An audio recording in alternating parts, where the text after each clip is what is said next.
காரி 2 கரங்களுடன் ஆதரவு தர ஓடிவா.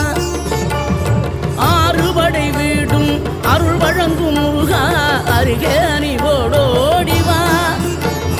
2 முகம் ஜொலிக்க காரி 2 கரங்களுடன் ஆதரவு தர ஓடிவா. ஈசன் மகனே என்னை காக்க இங்க உனையன்றி வேறாரையா. நெஞ்சார நான் நினைக்க பஞ்சாமிர்தம் கொடுக்கும் ஒரு தெய்வம்.